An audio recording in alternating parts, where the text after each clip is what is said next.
Grande parte das missas eram celebradas em latim. A própria Bíblia também tinha suas cópias, divulgadas apenas em latim. Então, grande parte da população não tinha acesso a esses manuscritos. E por que eu estou falando isso? O que é que isso tem a ver com a análise do discurso?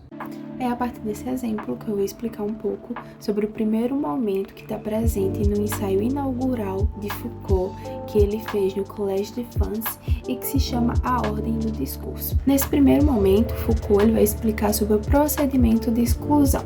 O que seria o procedimento de exclusão? O procedimento de exclusão é algo que está externo ao discurso, que vai acontecer de forma externa ao discurso e que Foucault ele traz três mecanismos, bastante importantes que vão ajudar a gente a compreender como é que funciona esse procedimento.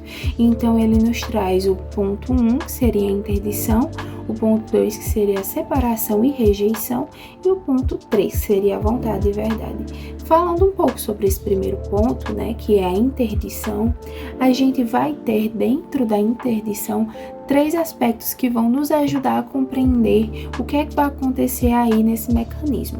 E aí, dentro da interdição, a gente tem o tabu do objeto, o ritual da circunstância, o direito privilegiado ou exclusivo do sujeito que fala. E aí, no começo do vídeo, eu trouxe um exemplo que vai exemplificar muito bem essa questão da interdição. E seria o exemplo dos rituais religiosos ligados à Igreja Católica, que a gente chama, de missa. E na missa a gente tem uma pessoa específica que vai celebrar a missa, que seria o padre, e que ele ali vai ser o detentor daquele discurso. A interdição é justamente a ideia de que um sujeito qualquer não pode proferir qualquer discurso sobre qualquer objeto em qualquer circunstância. Então, apenas um indivíduo específico tem direito de falar sobre um objeto específico em uma situação específica. E isso vai explicar muito bem os três pontos que estão dentro da interdição. O tabu do objeto, ou seja, não pode ser qualquer coisa que pode ser falada, tem que ser falado algo sobre um objeto específico, o ritual da circunstância, que seria justamente o momento da fala, o momento certo de se falar, e o direito privilegiado ou exclusivo do sujeito que fala, ou seja, o direito ali é pertencente, ao padre. Foucault traz o segundo ponto, em que fala um pouco sobre a rejeição e a separação. A rejeição e a separação traz a ideia da razão versus a loucura, ou seja, a fala do louco, o discurso do louco é tido como nulo. Então, o louco ele não é levado a sério, E ele utiliza esse exemplo justamente para explicar essa questão da rejeição, da separação, em que uma pessoa que é tida como louca, ela não é levada a sério.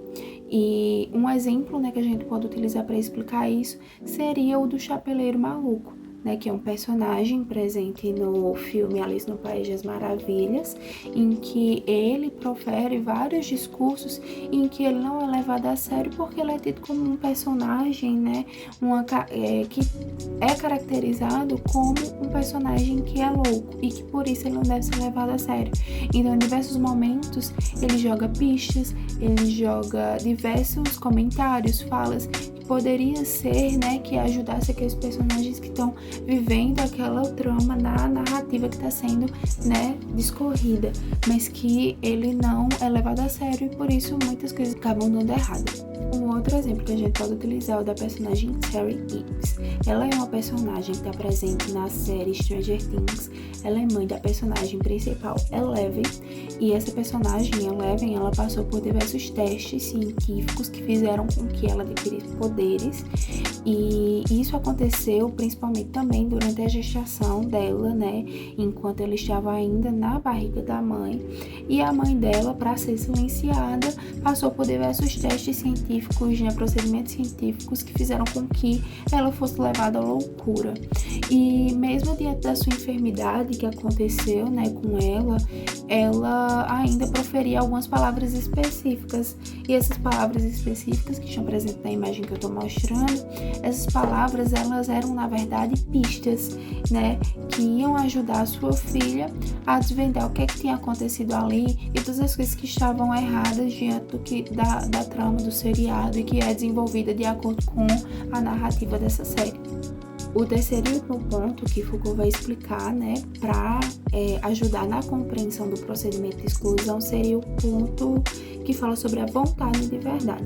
A vontade de verdade seria, né, um produto, fruto do contexto que está inserido e surge a partir das relações de poder. O texto fala que o verdadeiro ou falso não passa do resultado do exercício de um poder arbitrário, ou seja, um discurso que é tido como verdadeiro a partir de uma ideologia específica acaba sendo responsável por invalidar outros discursos e por determinar diversas relações sociais, culturais, políticas que vão acontecer ali naquele meio social.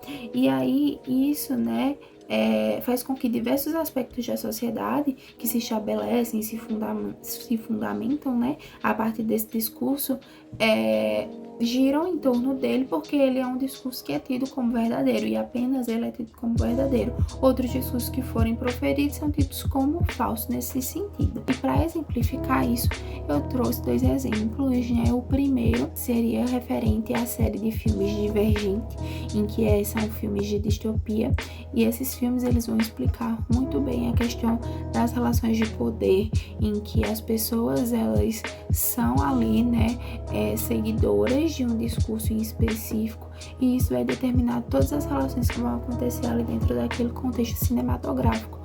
Um outro seriado de filmes, já que a gente pode ter como exemplo, seria Jogos Vorazes, e que também a gente tem uma série de filmes de distopia, mas que devido a uma ideologia, a um discurso que é implementado e que é forçado àquelas pessoas e que é tido como o único discurso sendo passível de verdade, ele vai determinar todas as relações que vão acontecer ali.